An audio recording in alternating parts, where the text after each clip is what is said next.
मातृदेवो भव श्रीमात्रे नमः. Dear students, now we are going to learn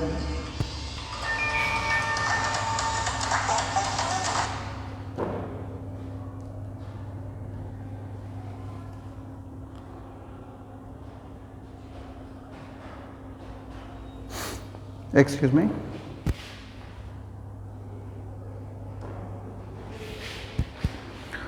Dear students, now we are going to learn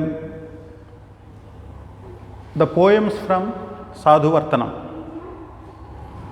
Sadhuvartanam means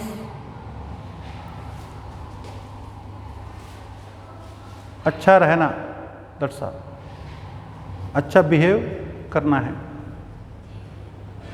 So Sadhu means మంచి, వర్తనం means వర్తించడం, వ్యవహరించడం. ठीक है.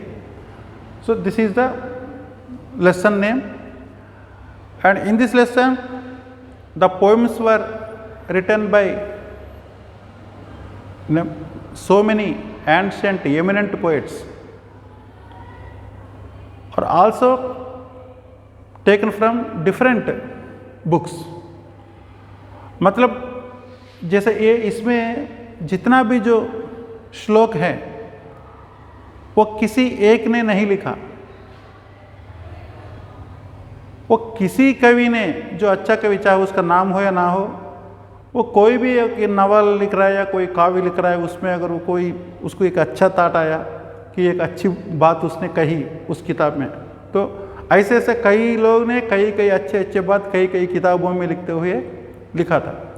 तो उन जो अच्छे जो श्लोक है उनको पूरा कलेक्ट करके उसके कलेक्शन करके उसका एक ही जगह उसको इकट्ठा कर दिया. इसका राइटर्स डिफरेंट है और उसका बुक्स भी डिफरेंट है, जहाँ से लिया गया है वो सबको एक जैसे एक बोके जैसे बनाया. वही है साधुवर्तनम का एक नाम भी दे दिया उसको, दर्शा. ठीक है. सो ऐसे हमको एग्ज़ाम में आपको ऐसा श्लोक देगा बस पूरा, उसके बाद दूसरा पोएम से दूसरे लेसन से और एक पोएम देगा, दोनों में एक को लिखना है, आपको 6 మార్క్స్ मिल जाएंगे. సో ఇందులో మీకున్న ఒక మంచి ఫెసిలిటీ ఏంటంటే ఫస్ట్ ఇయర్లో మీరు పోయంని బైహార్ట్ చేసి బట్టి బాగా కష్టపడి దాన్ని పాపం గుర్తు చేసుకుని మళ్ళీ దాన్ని రాసి దాని మీనింగ్ రాసేవాళ్ళు. అట్లా రాస్తే మీకు పోయంకి 3 మార్క్స్, అట్లాగే ఆ భావానికి 3 మార్క్స్ ఇచ్చేవాళ్ళు. ఇక్కడ మీకు ఆ ఇబ్బంది లేదు, మీరు పోయం పట్టాల్సిన అవసరం లేదు. పోయం వాడే ఇస్తాడు, దాన్ని మంచిగా యథాతథంగా రాసి ఈ పోయం క్వశ్చన్ కంపల్సరీ రాయాలి. రాయకుండా ఎవరు కూడా డైరెక్ట్ కవి పరిచయం దగ్గర నుండి మొదలుపెట్టద్దు. అర్థమైందా? ఇది క్వశ్చన్ రాయొద్దన్నాడు కదా సార్, క్వశ్చన్ రాయాల్సిన అవసరం లేదు. ఇది క్వశ్చన్ కింద పరిగణించకండి, దీన్ని కూడా ఆన్సర్గానే పరిగణించండి. అర్థమైందా? సో ఆ క్వశ్చన్ నెంబర్ వేసి నెంబర్ 1 నెంబర్ అని ఎప్పుడు ఉంటుంది రాసేసి question number 1 answer to question number 1 అని రాసి ఈ పోయం రాసి అప్పుడు కవి పరిచయం రాసి ఆ కవి పరిచయం సాంస్క్రిట్లో నెక్స్ట్ తెలుగు కానీ ఇంగ్లీష్లో కానీ రాసి మళ్ళీ ఈ పదాన్ని పద విభజన చేసి, అంటే పద విభజనకును పద అన్వయం 2 ఉంటాయి. అర్థమైందా? ఆ 2 కూడా చేయాలి. పద విభజన అంటే ఏంటంటే ఇప్పుడు ఒక రైటర్ ఉన్నాడు, వాడికి ఒక మంచి అందమైన భావన కలిగింది లేదా ఒక అందమైన ఒక మెసేజ్ ఇవ్వాలనిపించింది. ఫస్ట్ ఆ మెసేజ్ అతని మైండ్లో ఎలా వస్తుంది? ఒక ప్రోజ్ ఆర్డర్లో వస్తుంది. ఒక ప్రోజ్ ఆర్డర్లో వచ్చిన ఒక మంచి భావనని ఆయన ఏం చేస్తారంటే ఎట్లా యథాతథంగా చెప్తే జనాలు నచ్చరు, దీన్ని కాస్త మంచిగా పోయటిక్గా మంచిగా ఒక అందంగా తీర్చిదిద్ది జనాల్లోకి వదలాలనుకుంటాడు. అందుకని ఏం చేస్తాడు, ఆ ప్రోజ్గా వచ్చిన ఒక పొయిటిక్ భావనని, ప్రోజ్గా వచ్చిన ఒక మంచి భావనని దానికి పొయిటిక్ షేప్ ఇస్తాడు, ఒక పోయంలాగా మార్చుతాడు. అప్పుడేమవుతుంది, ఆ ప్రోజ్ ఏంటంటే అటు ఇటు ఆ పదం ఇటు ఈ పదం అటు మొత్తం మంచిగా సెట్ అయ్యి కూర్చుంది అన్నమాట. సో అలా సెట్ అయింది ఈ పొయిటిక్లో ఉన్న ఈ పోయం అన్నమాట. ఇప్పుడు మనం ఏం చేయాలంటే పద విభజనలు ఏంటంటే పోయంని అలాగే ఉంచి ఆ వాటిని భావాల్ని ఆ యొక్క వర్డ్స్ని మనం ఇప్పుడు డిఫర్ చేయాలి. ఎలా అంటే ఈ ఆర్డర్ లాగే ఉంటుంది, కాకపోతే పదాలు ఇక్కడ మనం రాయాలి. ఇప్పుడు ఫస్ట్ దీనికంటే ముందు ఏంటంటే మనం కవి పరిచయ ఇది రాయాల్సిందే. ఆల్రెడీ మనం ప్రీవియస్ ఎపిసోడ్లో చెప్పుకున్నాం ఇలా, ప్రీవియస్ సెషన్లో. అది సాంస్క్రిట్లో రాయాలి అండ్ ఇంగ్లీష్ ఆర్ తెలుగు. ఠీకే, రాసిన తర్వాత ఇప్పుడు పద విభజన.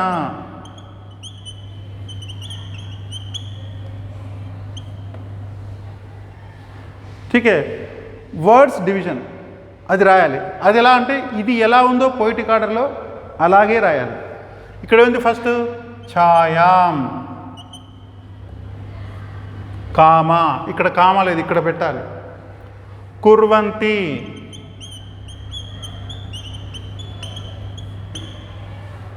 చాన్యస్య, దీన్ని విడగొట్టాలి.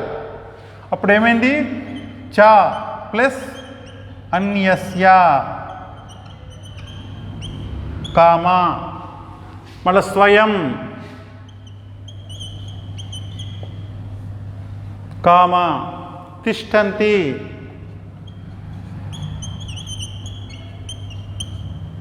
కామా. చాతపే, దీన్ని మళ్ళీ విడగొట్టాలి. అప్పుడు ఏమవుతుంది? చా ప్లస్ ఆతపే. చా అంటే మరియు కూడా,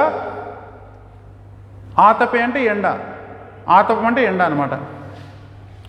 నెక్స్ట్ ఫలాని,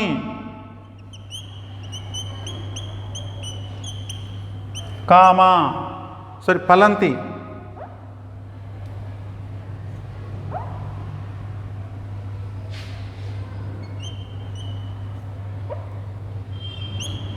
ఫలంతి కామా చ కామా. పరార్థాయ,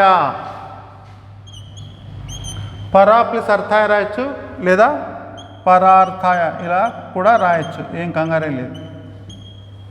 పాదపాహ కామా. ఇవ కామా. సజ్జనాః.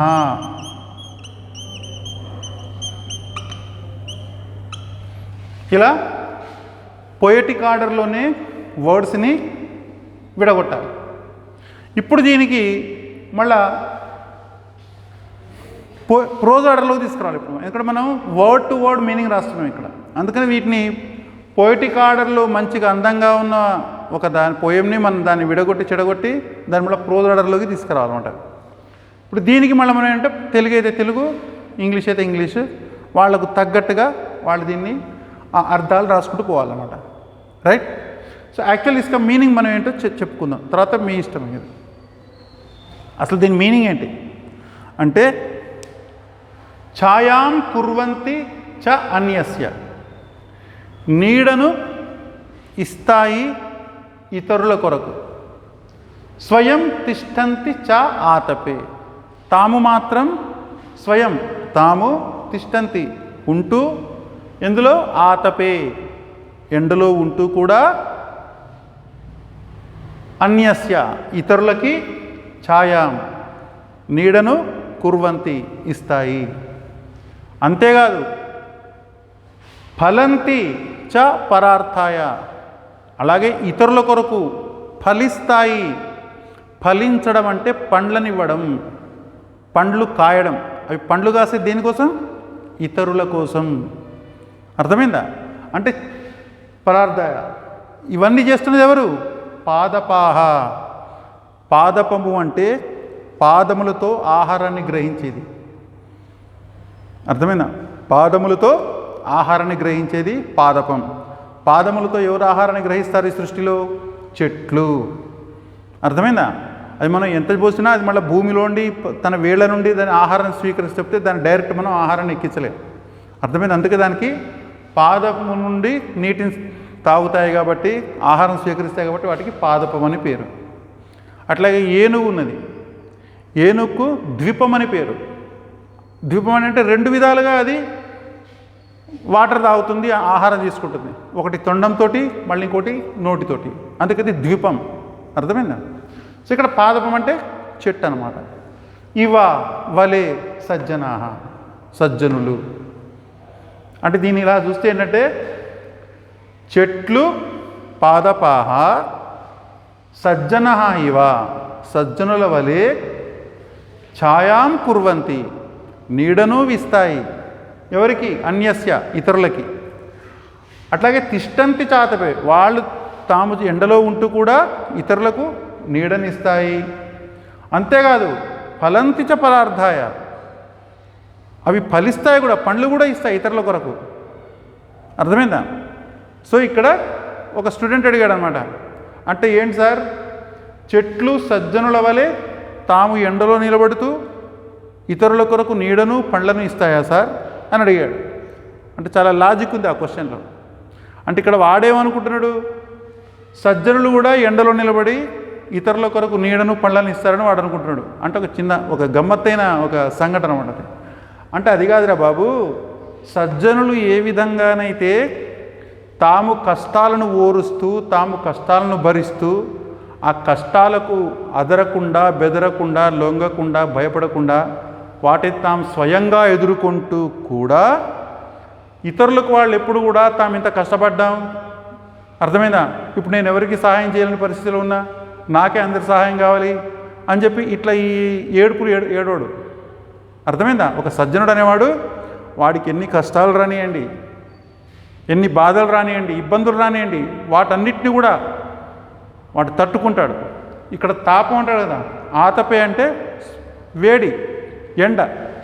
ఇక్కడ ఎండ ఏంటి సజ్జనుడికి? బాధలు.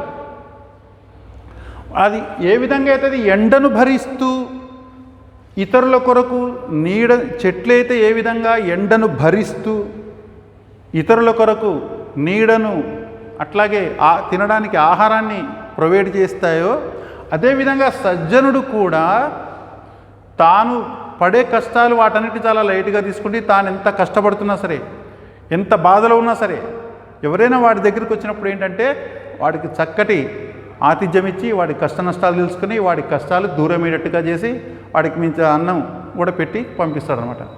అంటే సజ్జనుల యొక్క హృదయం ఆ విధంగా ఉంటుంది. సో ఆ విధంగా సజ్జనులు ఉంటారు కదా. అందుకని కవి ఏమంటున్నాడంటే ఈ చెట్లు కూడా సజ్జనుల లాగానే పాపం. అర్థమైందా? అవి ఎప్పుడు తాము ఎండలో ఉన్నాయనుకుంటే అవి ఎప్పుడు బాధపడవు. తమ దగ్గరకు వచ్చిన వాళ్ళకు చక్కని నీడనిస్తాయి. అలాగే వాటికి ఏమైనా ఆకలి అయితే పండ్లు కూడా ఇస్తాయి వాళ్ళ ఆకలి తీర్చడం కోసం అని ఇక్కడ కవి అంటున్నాడు.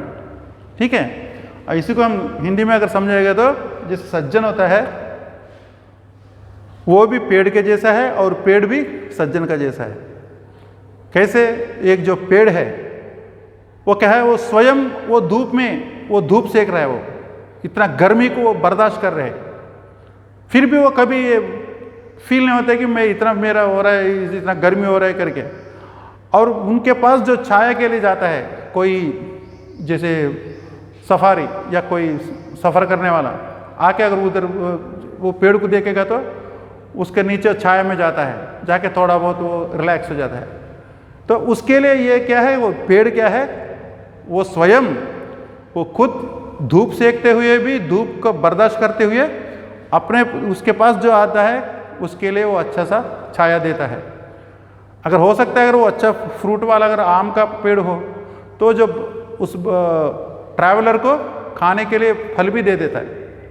ठीक है, उसी जैसे जो सज्जन भी होता है, इसलिए वो पेड़ सज्जन जैसा है, क्योंकि सज्जन भी ऐसा है, वो चाहे कितना भी परेशानी हो, उसका कितना भी प्रॉब्लम्स फेस कर रहा हो, वो कितना भी दुखी हो, लेकिन उनके पास जो जाता है उसके लिए वो एकदम अपना दुख वगैरह बगल में रखता है, उसका पहले प्रॉब्लम सॉल्व करने में लग जाता है और उसको प्यार से ट्रीट करता है. इसलिए जो कवि बोल रहा है, जो पेड़ भी सज्जन जैसा है, सज्जन भी पेड़ जैसा है, वो अपना तकलीफ़ को कभी माइंड नहीं करते हैं, सिर्फ दे कॉन्सनट्रेट ऑन दूसरों का तकलीफ़. दूसरा कोई वो डिस्टर्ब नहीं होना, किसी को तकलीफ़ नहीं होना करके, चाहे वो कितना भी तकलीफ़ बर्दाश्त कर रहे, सामना कर रहा है, फिर भी वो यही सोचता है कि चाहे मैं कैसी भी रहूं, मेरा जो फ्रेंड्स वगैरह जो है, मेरा सामने वाला है, वो सब खुश रहना चाहिए। सर्वे जना सुखिनो भवन्तु। चाहे मैं प्रॉब्लम में हूँ, कोई बात नहीं, चलेगा, मैं खुद फेस करूँगा, लेकिन ये जो प्रॉब्लम है दूसरों को नहीं आना चाहिए, ऐसा सोचते हैं। ठीक है, ये है इसका जो मीनिंग है। ठीक, और इसी को आप पोएटिक ऑर्डर में लिखना है, जैसे है वैसा। उसके बाद फिर वर्ड्स डिवीजन हो गया। उसके बाद जो वर्ड्स प्रोज ऑर्डर करके एक होता है, उसमें जैसे है ट्रीज, वो पूरा जैसे इधर लिख दी। आप ये जो प्रैक्टिस करते हो तो आपका हाथ में पक्का ये जो मटेरियल बुक रहना ज़रूरी है। और इसमें जो पेज नंबर भी 13 नंबर पेज है, उसमें पूरा क्लियर कट दिया है, कैसे कैसे उसका मीनिंग्स लिखना है, कैसे उसका भाव लिखना है, वो सब आप पढ़ लीजिए। पूरा मई करने से आपको नहीं आएगा, थोड़ा बहुत आप भी थोड़ा मेहनत करो। जैसे मैंने बोल दिया वैसा ऑर्डर का आप ध्यान रखना और मीनिंग को ध्यान रखना और अच्छा से लिखना। और इसका जो मीनिंग को कैसे लिखे दे, ये बोल रहे trees they standing themselves in the sunlight and provides shadow for others and they give their fruits also for the sake of others just like virtuous. ठीक है, వృక్షములు సజ్జనుల వలె తాము స్వయంగా ఎండలో నిల్చొని ఇతరులకు నీడను ఇచ్చుచున్నవి, అంతేగాక వాటి యొక్క ఫలములను కూడా పరులకే ఇచ్చుచున్నవి. ఇదన్నమాట. वो कोई भी पेड़ अपना फल खुद नहीं खाता है, वो दूसरों के लिए ही वो फलता है. ठीक है, उसी जैसे सज्जन भी वो आप उसका ज़िंदगी क्या है, वो अपने लिए नहीं है, वो दूसरे के लिए है. इसलिए पेड़ और सज्जन दोनों एक ही जैसा है. ऐसा मीनिंग अच्छा से लिखना. उसके बाद नीचे जैसे वो ग्रामर पार्ट का एक हेडिंग रखना. वो ग्रामर जैसा आपका मटेरियल में दिया गया है वैसा ही लिखना है. इसमें कोई सर ये नहीं लिखना ही चलेगा, ये नहीं लिखना ही चलेगा, ऐसा नहीं चलेगा. जो लिखना है वो लिखना ही है बस दर साहब. और जो ग्रामर पार्ट भी लिखना है, जैसे पादपाह पादपहा पादपो पादपहा, ऐसा है इसमें दिया है. जो ग्रामर पार्ट्स वगैरह देख लीजिए. ठीक है, और नेक्स्ट अभी हम दूसरा इसमें चले जाएंगे. पूरा आपको कोई भी पोएम के लिए आपको कितना लिखना है, सबसे पहले पोएम लिखना नंबर 1. ये स्टेप्स याद रखना. द फर्स्ट स्टेप पोएम लिखना जरूरी है. Second, introduction in Sanskrit. Third, introduction in Telugu और इंग्लिश. फोर्थ, वर्ड्स डिवीजन, उसको जैसे करना. फिफ्थ, प्रोज ऑर्डर, उसको फिर अलग ऑर्डर बनाना. प्रोज का ऑर्डर जैसे पैराग्राफ, जैसे इस भाव से आप जो पैराग्राफ लिखते हैं ना, जो पैराग्राफ जिस सीरीज में है वैसा उसको करके उसका वर्ड टू वर्ड लिखना बस सर. फिर 6, 7 उसका जो मीनिंग वगैरह लिखना. और 8 आपका वो ग्रामर पार्ट वगैरह लिखना. टोटल 8 पैराग्राफ होने चाहिए इसमें, 8 हेडिंग्स होने चाहिए, वो ध्यान रखना. अभी नेक्स्ट, तभी आपको 6 मार्क्स मिलेंगे. नेक्स्ट जो पोएम है, अयम निजः परो वेति गणना लघु चेतसाम उदार चरितानाम तु वसुधैव कुटुंबकम. This is the poem. इसमें भी इंट्रोडक्शन लिखना है. सब जैसे जो ड्रिल इधर किया वही ड्रिल इधर ही रिपीट करना है. तो इसमें क्या है, इसका भी हम प्रोज ऑर्डर, पोएटिक ऑर्डर लिख देंगे. इसको क्या है, वर्ड्स पद विभजना.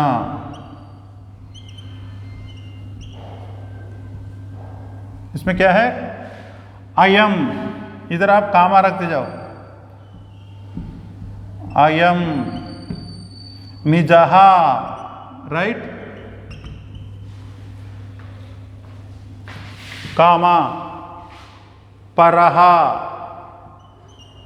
कामा, वा, कामा, इति, कामा, गणना, कामा, लघुचेतसाम,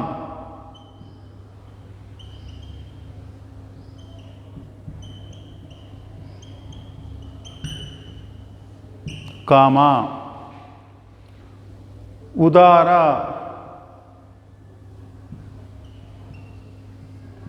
चरितानां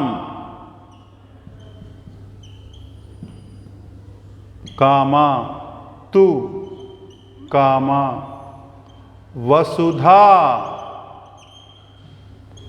कामा, एवा कामा।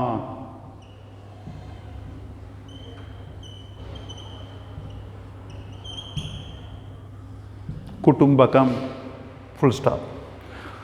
इसमें क्या है? फुल स्टॉप, एक ऐसा लाइन खींचने से फुल स्टॉप हो जाता है। ठीक है, इसका मीनिंग क्या है? अयम निजहा परो वेति गणना लागुचेतसाम, उदार चरिता नाम तो वसुधैव कुटुंबकम। लघु चेतसाम मीन्स नैरो माइंडेड। लघु चेतसाम అంటే narrow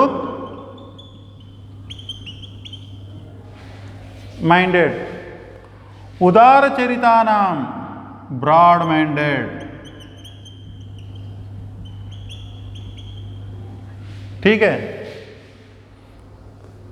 सो नैरो माइंडेड क्या सोचता है हमेशा? अयम निजहा, निजहा मीन्स सेल्फ, अयम వీడు నావాడు, లేదా వీడు వా మీన్స్ లేదా పరహ వా ఇతి। ఒక సమ్ ఎక్స్ ఉన్నాడు, వాడిని ఎలా జడ్జ్ చేస్తాడు ఒక నారో మైండెడ్? వీడు నావాడు, లేదు లేదు వీడు వేరేవాడు, అంటే ఆ డిఫరెన్స్ ఉంటుందన్నమాట। వీడు నావాడు కాదు పరాయవాడు, అర్థమైందా? అలా లఘుచేతసులు నారో మైండెడ్ లెక్కిస్తారు, గణన దే థింక్। ఒక వ్యక్తిని చూస్తే వీడు నావాడు వీడు కాదు అని చెప్పి వాళ్ళు కొన్ని బౌండరీస్ పెట్టుకుంటారు అన్నమాట, కొన్ని లిమిట్స్ పెట్టుకుంటారు, అర్థమైందా?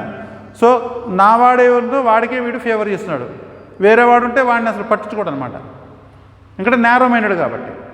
కానీ ఉదార చరితానాంతు ఒక బ్రాడ్ మైండెడ్ ఉన్నాడు, వాడి దగ్గరికి ఎవరు పోయినా సరే, వాడు పోయినా వేరే కొత్త వాడు ఎవడన్నా పోయి సార్ నాకు ఇంత హెల్ప్ చేయండి అంటే ఎస్ ఇట్స్ ఓకే అంటాడు, ఎగ్దమ్ వాడు మంచిగా అక్కును చేర్చుకుంటాడు।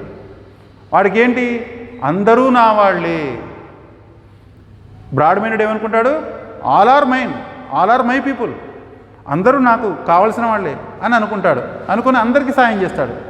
కానీ లఘుచేతసుడేవుడు నారో మైండెడ్, నో నేను అట్లా కాదు, నేను నా వాళ్ళకే చేసుకుంటా సహాయం, నా వాళ్ళకే హెల్ప్ చేసుకుంటా, వాళ్ళనే నేను కన్సిడర్ చేస్తా, మిగతా వాళ్ళు ఎక్కడికైనా పోని నాకు సంబంధం లేదు అని వీడు అనుకుంటాడు అనమాట, అర్థమైందా?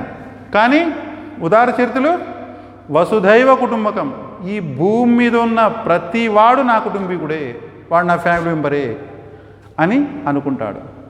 ठीक है, ఇది మీనింగ్ అన్నమాట। तो हिंदी में अगर समझेगा तो जो नैरो माइंडेड आदमी, जो दिल का छोटा आदमी बोलता है ना, वो क्या सोचता है कि अगर उसके पास कोई जाता है तो अरे ये मेरा है, इसका काम होना चाहिए, अगर उसका नहीं है, नहीं ये उससे कोई मतलब नहीं है, उसका काम हो या ना हो मेरे को मतलब नहीं है, उससे कोई मेरा मतलब ही नहीं है, बस वो एकदम डिवाइड करता है, ये मेरा है नहीं ये दूसरा है, वो मेरा नहीं है, ऐसा करके सोचता है। लेकिन वो वेरिएशन दिखाता है, डिफरेंस दिखाता है। लेकिन जो ब्रॉड माइंडेड है, जो दरिया दिल बोलते हैं, वो क्या सोचता है कि उसके पास कोई भी जाए, अरे यार ठीक है वो कहीं से बाहर आया, ठीक है वो तो मेरा हेल्प के लिए आया है, तो मेरा बन गए वो, ठीक है वो मेरा हेल्प के लिए आया है, वो मेरे तरफ ऐसे विचार देख रहा है, तो ये तो मेरा आदमी बन गया, इसमें क्या है, इसका भी काम कर देंगे करके वो एकदम उसको अपना बना लेता है वो। ठीक है, यह है ब्रॉड माइंडेड का है। सो ये चीज़ याद रखना, इसको जैसे प्रोज ऑर्डर है, पोएटिक ऑर्डर है, आपको किताब में दिया है, उसके मुताबिक आप उसको करके अच्छा सा प्रैक्टिस करना। ठीक है, तो अयम निजहा परोवेति गणना लघुचेतसा, उदार चरिता नाम तो वसुदेव कुटुंबकम। जो नैरो माइंडेड है वो ये मेरा वो दूसरा करके सोचता है, लेकिन जो ब्रॉड माइंडेड है, अरे इधर मेरा तेरा कुछ नहीं है, सब मेरे है, बस दैट्स ऑल, सब मेरे हैं। इस भूमि में जो भी जो चाहे कीड़ा गीड़ा जो भी है वो सब मेरा अपना है, बस ऐसा करके वो सोचता है। हर आदमी अपना ही समझता है। कौन? जो ब्रॉड माइंडेड। ठीक है, और नेक्स्ट सेशन में दूसरा टॉपिक से हम आ जाएंगे। जय हिंद।